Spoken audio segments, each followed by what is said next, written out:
আসসালামু আলাইকুম। আশা করি আল্লাহর রহমতে সবাই ভালো আছেন। আলহামদুলিল্লাহ আমরাও ভালো আছি। দেখেন বাউরে এই যে মেহগনি গাছের বাগানের এখানে বসে রয়েছি 1 ঘন্টা ধরে। প্রায় কারেন্ট নেই বাড়িতে, এত পরিমাণে গরম পড়ছে। আর এখনকার গরম কিন্তু খুব ভ্যাপসা গরম, সহ্য করা যায় না। তো রাফি আর আনাস ক্যামেরার পিছনে খেলা করছে ওই জায়গায়, ওদের আর দেখাচ্ছি না, আগলা গায়ে ওরা। তো যাই হোক, ওরা দুই ভাই খেলা করছে আর আমি এখানে বসে রয়েছি। গতকালকে কোনো ভিডিও দিইনি, কারণ আমার পরশু দিনকে দাওয়াত খেতে গেলাম শুক্রবারে। দাওয়াতের ওখানে গরুর গোশ খাইছি। আমার বাতের ব্যথা আছে, যার কারণে গরুর গোশ, মসুরির ডাল, চিংড়ি মাছ এগুলা খেলে খুব সমস্যা হয়। পা হাত পায়ে জ্বালা করে কামড়িয়ে আমি সহ্য করতে পারি না।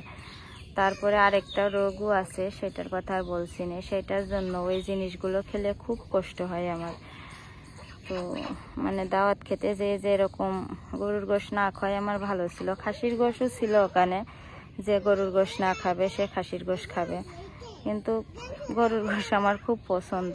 পছন্দের জিনিস খাতে যাইয়ে আজ 2 দিন ব্যথা জ্বালাই মনে করেন শুধু কাতরাচ্ছি আর কাজ করছি। তো কোনো ভিডিও আর দিইনি।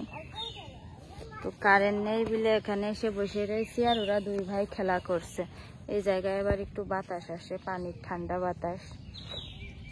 দেখেন মেহগনি গাছের বাগানের মধ্যে হাঁস, গরু, ছাগল সব মানুষই বেঁধে রাখে। ওই আমাদের বাড়ি এমনি দিয়ে জাতি হয়, বাঁশবাগানের ওই পাশে বাড়ি।